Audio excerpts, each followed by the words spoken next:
Hey everybody, this is Mitch Ashley, and Alan Schimmel, and you're listening to Security Boulevard Chats. Yeah, baby. All right, Mitchell. Now it seems like a well-oiled machine. We're getting this down, Yeah, man. Dogs can learn new tricks. Yeah. Well, I think it's old dogs just relearning old tricks. Oh, that's true. Remembering tricks. But it's like the land of 51st dates. It's like every day's a new day. Every day's a new day. Groundhog Day. Yep. We learned it again. Anyway, so Mitch, as usual, a busy week in security. We've got our requisite reaches happening in the tech world, our requisite security companies either doing layoffs. A lot of good friends at Cisco, a lot of talented folks at Cisco got laid off in the last week. Some of the public companies have lowered their guidance in terms of revenue. That's a tough time, but there's also excitement building with RSA this year, just a few months out.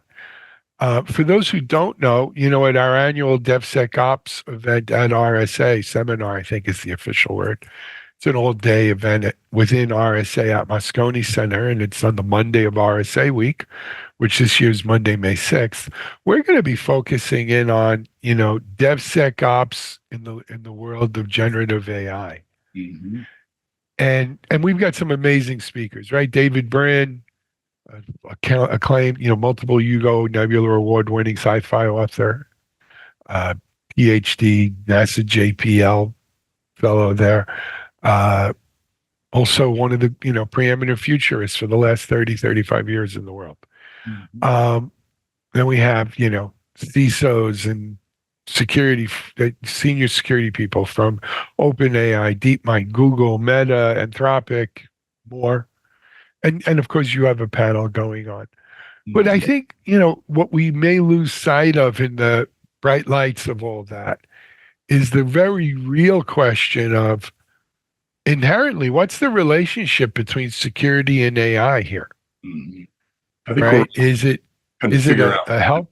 Yeah. Is it a help? Is it a foe? Is it both? Is it everything to everyone all at once? I don't know. What do you think, Mitch? It seems like there's sort of two or three different threads. One is attackers and what they're going to do with AI. How does that aid them? And then the response is what in AI can help us both thwart that or prevent that, as well as other general security attacks. I think the second thread is automation, right? What can we do to help improve the SOC? What can we do to help improve incident response? Whether it's information that can be surfaced through generative AI or machine learning and other things in AI that might help us with, we've got all this data, all this traffic, all these attacks, what can we learn from all of that? And then I think the third one is sort of that biggest unknown is like, well, what aren't we thinking of that AI might be able to help us with that we're sort of, current paradigms don't set us up to think initially about that are really innovative and kind of move the ball forward. Because you've heard me say before, security is kind of a funny thing that we're still doing the stuff you and I did 23, 4, 5 years ago. Those things are still there. And that the pace of innovation has happened, but I don't know. My sense is always like, we could be doing a lot more. How do we help that get done faster? Yeah. Maybe AI is part of helping that accelerate. I think it will be, and it should be. I'm a binary kind of person. I don't know if that really. Are you a binary star? Yeah, or non-binary. I forget I always get confused. But anyway, the way I look at it, Mitch, is I look at AI through two lenses. One is, how can I use AI to help me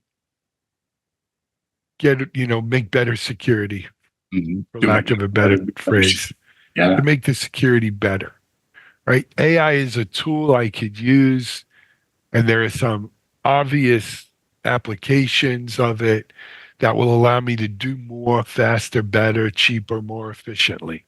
Mm-hmm. Mm-hmm. The evil twin of that is what do I need to do to secure against AI? So AI in the wrong hands or AI pointed in Defense. the wrong direction, right? And what, that's part of my job now. If I'm a security person, that's part of my job. How do I defend against AI generated attacks or AI aided attacks, enhanced attacks? And that's really scary because you know what? These bad guys have just as good, if not better, an imagination than the good guys do. And many times they have just as big a infrastructure and, They're also more directly resources. financially motivated, right? Than Yep. maybe a day-to-day security engineer who's doing this for, their passion or their belief in security. Yeah, I agree. I mean, they're incentivized. The more they do, the more they make. So when I look at AI, it's unfortunately, I think the answer is AI is going to do a little or a lot of both of those things. Mm-hmm. But I'd like it to do more to help than to hurt. Mm-hmm. I think eventually it certainly will, but there's gonna be some AI and aided attacks. Excuse me. I think we already see it with phishing, Oh, right? absolutely. The level of phishing has gotten much better. I look forward to see what software and services I paid for every day when I get these emails for the receipt, for Norton or or any other of these kind of things. The Best Buy Geek Squads, and I get at least one or two of those a day. And where they used to be they were so bad they were funny. Now it takes me time. I go and I look at who the email is from. I look in the header to see the email, just to make sure it's really not from who it purports to be. Mm-hmm. Usually PayPal or something. So I look, and I think unfortunately, we're a lot closer to the beginning of this Oh, yeah. Dilemma, or maybe not dilemma, to the beginning of this era than we are to the end of it. Yeah, So I keep thinking there's low-hanging fruit things that we can do. Like, one of those, I have the this bugs me list. It's not very long, but a few things that I see, like, so if on a web page it can validate your email address, that it's a valid email address as you're typing it before you submit the form and all that kind of stuff. Why can't your email client validate the links in the emails that you're seeing so that they're really going to the Best Buy site and they're not some wonky thing? That seems like pretty low hanging fruit. Should be a great application of AI. Maybe you don't even need AI to do that, but there are those kind of things. I think to your point about being at the beginning of this, I think we're already seeing, but we're really heading into this big area of questioning everything, right? Is that a deep fake? Is that not just an email, but is that a deep fake video? Is that a call from Alan? Voice message is a text. All of this stuff, I think, is going to teach us to question everything. The problem is, will it also teach us not to trust anything? Are we going to end up in this era where we don't believe anything because we just have no way of validating it? And that I think is one of the kind of bigger dangers about security and AI. Thinking about security engineers, how do I know I'm reacting on the right information? Right? I agree. Look, this is, I think, a society-wide problem.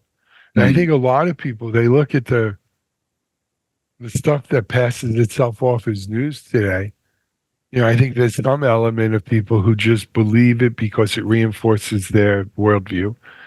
Yep. But I think there's a bigger group of people who don't believe anything because they think it's all nonsense. And that reinforces their worldview too, I guess. And then there's probably a small minority who say, I'm going to validate it before I believe it or not. And they dig in a little bit. But most people aren't doing that. And it's, I think, a big problem in the world. I think it's tough to ask everybody to do that. Not everybody is inclined to take the time, more or less, kind of really dig into it and say, maybe I don't want to do that. Agreed. Excuse me, Mitch. Agreed. I wanted to bring up another topic today, though. We're going to be doing a video interview today on Security Boulevard Chat. And this is, I think it's the first time, well, since we relaunched this year, the podcast where we have a guest on. And look, I'm not fooling anyone. It's not a live guest that we had joining Mitchell and I when we made this. It's actually an interview I did with Chris Eng from Veracode this past week for TechStrong TV. And Mitch, you know Chris. We know Chris Eng. Long time. 20-something years, man. Yeah, Chris is the VP of Threat Research, but he's been at Veracode through all of its incarnations. I think he might have been an At Stake guy even before Veracode. But, At Stake, if you remember, was acquired by Symantec, and then they kind of spun out, or the Chris is left there with some other folks and started Veracode.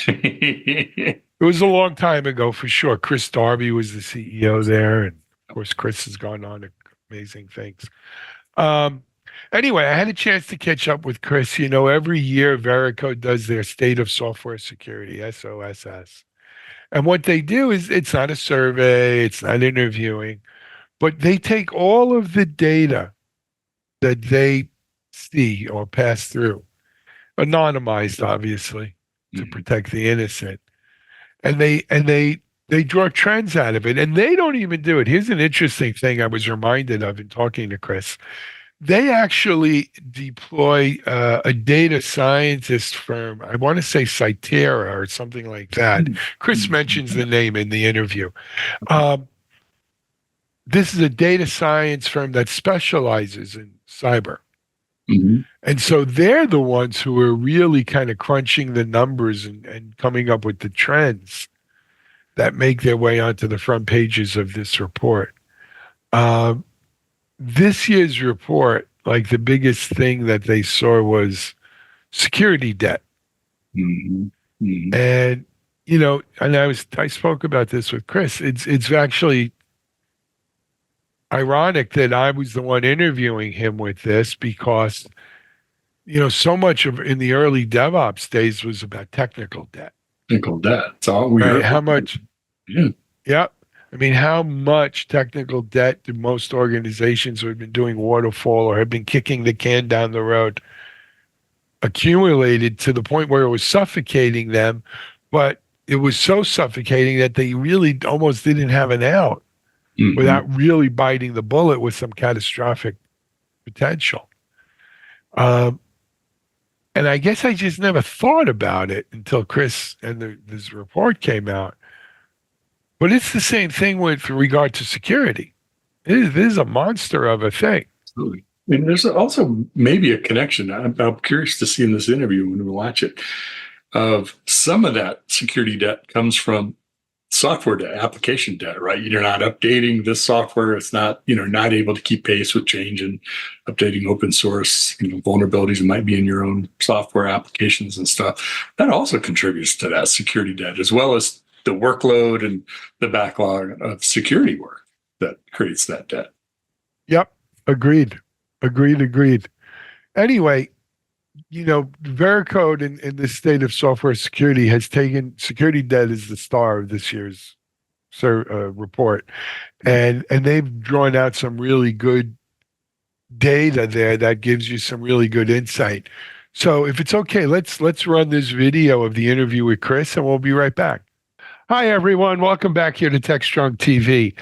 I'm happy to have a good friend of mine back with us here to discuss the latest research from our friends at Veracode. He's Chris Eng. Chris is the Chief Research Officer at Veracode and has been for a long time. I know Chris probably longer than either of us want to admit. Chris, welcome back. How are you, my friend? I'm doing great. Thanks for having me. Good. It's good to have you here. So, Chris, I think most of our audience is very familiar with Veracode. They're one of the pioneers in the AppSec market. And, as I mentioned, you and I know each other back, I think, from the At Stake days through all the various iterations of Veracode and corporate overlords and all that good stuff. But in case, I don't know, maybe someone out here is new or they don't know Veracode, how would you describe Veracode to them? Yeah, we're a software security company, and we're trying to, we help our customers with software security at every stage of the life cycle. So everything from like the educational aspect for the developer through detecting and fixing issues as you're coding, to doing static, dynamic, and software composition scanning as you're getting ready to deploy, penetration testing after that. So everything you can think of sort of in the SDLC, we've always talked about integrating security at every stage, right? And so we're all about doing that in an automated way at scale. And it's taken a long time to get there, but I think the industry is realizing that you can't just think about this later. You've got to integrate it at every possible stage. I get it. Absolutely. And of course you're being very modest, but Veracode is not just a software security company. You guys have really helped set the trail, if you will, or cleared the trail or made the trail, especially around application security, AppSec and stuff like that.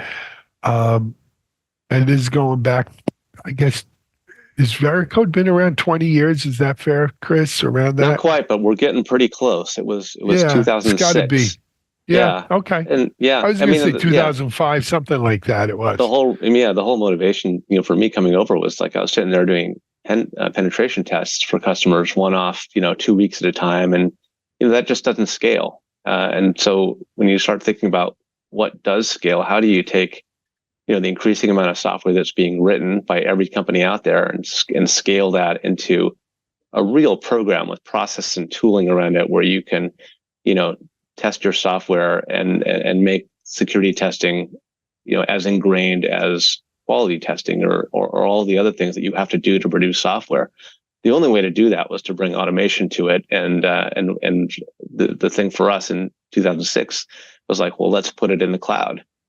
We didn't have that word yet, but so let's put it in the cloud and get out of this mentality where you've got to give people this the software to install and maintain and have computers for, and let's just let them upload stuff and we'll handle that part of it. And that was what's really allowed a lot of big programs to scale over the years. And then we get a lot of great data out of that, which is kind of how we ended up writing this report. Right, the byproduct of which is the State of Software Security report every year, right? Right. Like you can kind of see a lot of that data. Yeah. You see what's happening, right, across different industries, different languages. Are things getting better or worse? Where are the concentrations of bad news and good news? And first 2010, we thought like, well, let's put something out there for the industry. The report had a data set of 1,500 applications, which we were like, wow, 1,500 applications, like that's huge. This year's report has 1 million. So just a little bit different, a little bit different, more scale. And you can learn so much by just like number crunching that data and, starting to ask some probing questions of like what's happening out there. Of course, we do that hand in hand with our friends over at Scientia, who have the data science, security data science background to be able to really to dig into some of the complicated things that we want to do. So it's been a really cool journey, getting to do this every year and having, like I said, an increasing amount of like really rich application security data every year. No doubt about it. Chris, before we dive into some of the nuggets from this year, the report is available now. If people go to veracode.com, they can download the report. Yeah. Veracode.com/SOSS, which stands for State of Software Security. You can get there from the front page also, but yeah, they can read it. We released it actually just a few days ago. Fantastic. Fresh off the presses. All right. So, Chris, let's start with, what are the big insights from this year's report? So this year, what we chose to focus on was security debt. And you're hearing a lot about security debt lately, I think, in conversations, just in terms of what's piling up, and how difficult is it to kind of get on top of that. security debt as a concept, I think I always like to compare it to credit card debt or any sort of financial debt, right? Where if you accrue it and you don't pay it down, it gets more expensive to fix later, right? In finance world, it's interest. In software world, it's sort of the complexity of software and the crusty old code and things like that. And technically, I think any flaw or vulnerability that you know about in your software that you choose not to fix once you know about it, that becomes security debt, right? You've decided to defer it. For the purposes of this report, because we're doing calculations and whatnot, we're defining security debt as anything that you know about and haven't fixed for at least a year. So that's that's an ample amount of time, right? So it's kind of fair to say yeah, you've let it slide into debt at that time. And so what we find is security debt is all over the place. It's endemic. It affects every application, every industry, every language, size of application, size of company doesn't really matter. And you just kind of find it everywhere. And you find that 71% of organizations have security debt. About 45, close to half of organizations have what we call critical security debt, which is flaws and vulnerabilities that are of a high or critical severity that you've let slide past that time. So it's pretty bad. Companies are letting this pile up, and over time that really, really accumulates. Sure. To me, security debt is like dark matter, right? It may make up 80% of the universe, but we can't see it, smell it, touch it. But we see its presence based upon its gravitational pull, right, on regular matter or whatever. So, in my mind, security debt has a similar kind of thing. Because it's there, we may choose to ignore it, and many organizations kind of bury their head in the sand around it. But nevertheless, the gravitational pull of it prevents us or slows us down from doing things that we know we need to do, right? And I think in the case of security debt, it's almost sort of a ticking time bomb too, though, because sooner or later those chickens come home to roost, as the saying goes, right? And someone's got to pay the price. That's exactly right. Nobody, most people would rather go and write a cool new feature, right, than go and fix some security issues. And on a day-to-day basis, you don't feel the security debt there unless you've got a security team pounding at your door or something. But you really feel it when there ends up being a large industry impacting event, like a Heartbleed or a Log4j or something along those lines. And that's where the security debt really comes back to bite you, because if you've allowed yourself to kind of get that far out of whack, like with an open source library, for example, if I'm up to date, if I'm only a month out of date and some big vulnerability comes out, it's actually very quick for me to just go patch that with the fixed code. Nothing's going to break. It's a really easy fix. If I'm 5 years out of date, imagine I can't just jump to the latest version, right? I have to kind of go step by step, go from 5 years out of date to 4 years out of date, take the next major version, make sure that nothing broke as a result, because I'm making such big changes to the code. When you can make small changes at a more frequent basis, you lower the chance that you're going to break anything. And that applies to pretty much any security fix that you're going to make. I think the longer that you let it go. And also if it's current, if it's recent in your memory, if you just fix it when you find out about it, you're already working on that code, right? As a developer, you don't have to go unearth it from some branch from a year ago and figure out what was I doing at that time, and what does this code actually do, and kind of get back into that mindset. You're already working on it, but it's a muscle, right? Yeah, and it's muscle memory. So started doing DevOps.com about 10 years ago, right? And look, the whole technical debt thing was a big issue that DevOps was helping to address, right? Is a lot of organizations just kind of kick the can down the road. Yeah. And like you said, eventually it becomes such a big hurdle to get up to speed, to get up to par, that you just can't do it in one fell swoop. Now it takes time and more effort. And it's not that any one little thing is fatal. It's the totality of it, right? Yeah. That really weighs in. As I said, it's like dark matter. It starts morphing and pulling at the fabric of your stuff. So what's the answer here, though? Yeah, there are some things that can be done, and one of the areas that we spent a little time investigating once we kind of looked at the nature of the debt and the volume of the debt is what are application teams actually, what kind of effort are they actually putting against this? And so if you think about, for example, what's my average monthly fix rate? Like if I have 100 flaws in any given month, how many of those flaws am I actually fixing within that time frame? Like what is my capacity as a team? And so we've defined capacity in that way. What percentage of the known vulnerabilities you have are you actually getting after month over month? Obviously, you want to be fixing faster than you're creating them. Otherwise, you get into more debt. But what you find is that most teams are not dedicating a lot of capacity to this. About 2/3 of them are dedicating like 3% capacity. I think if there's a chart in the report that kind of shows what that looks like. But it's like we're talking single digit percentages a lot of the times.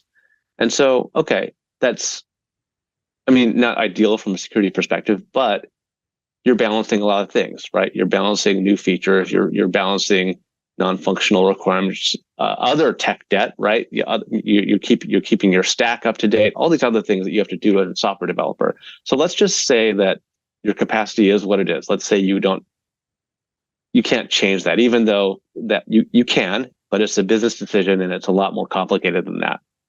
So given the past capacity that you do have, are you as a team using that capacity in the best possible, most efficient way, right? Am I getting after the highest risk items, knocking those off at least?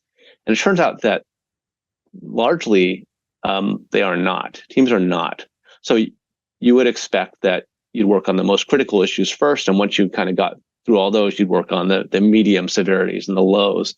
But when you look at a plot of the sort of the lifetime of those types of issues, you find that they're all being addressed at roughly the same rate. You see, there's a chart that has these lines and they overlap because there does not seem to be a prioritization there.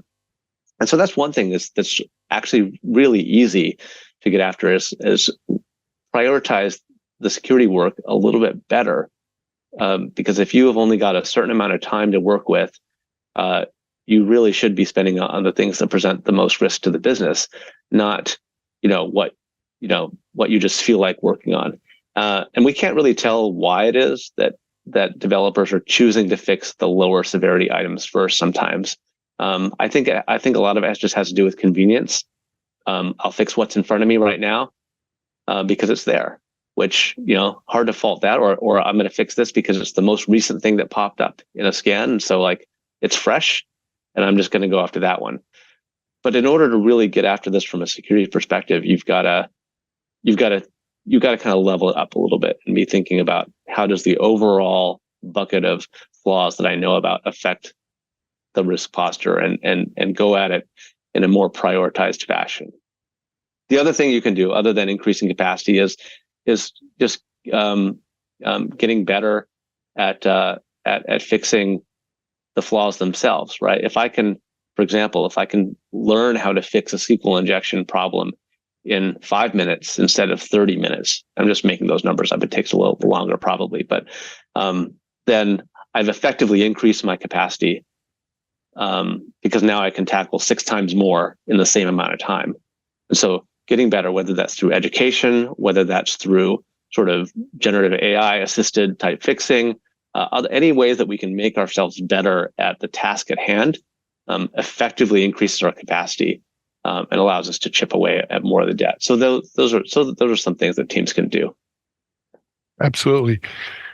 Like any debt, whether it's credit card debt, technical debt, or security debt, kicking the can down the road is just never a great solution. And, it's easy for me to say, and, but when people find themselves in this state, it's kind of usually too late for that, but you got to start somewhere. And there's no better day than today. Chris, beyond technical debt, beyond security debt, what other kind of big, highlights from the report this year? That is the bulk of it, because it's such a big problem, and we slice the data a lot of different ways, and kind of look at what's happening and the factors that affect that. We do have another section, a section at the end of the report that kind of follows on some open source research that we did last time. We started looking at what was on GitHub and some of the characteristics that we thought might, lead to more risk. For example, this was last time, so we looked at repositories and how often they were updated, or how many developers were on them, those types of things.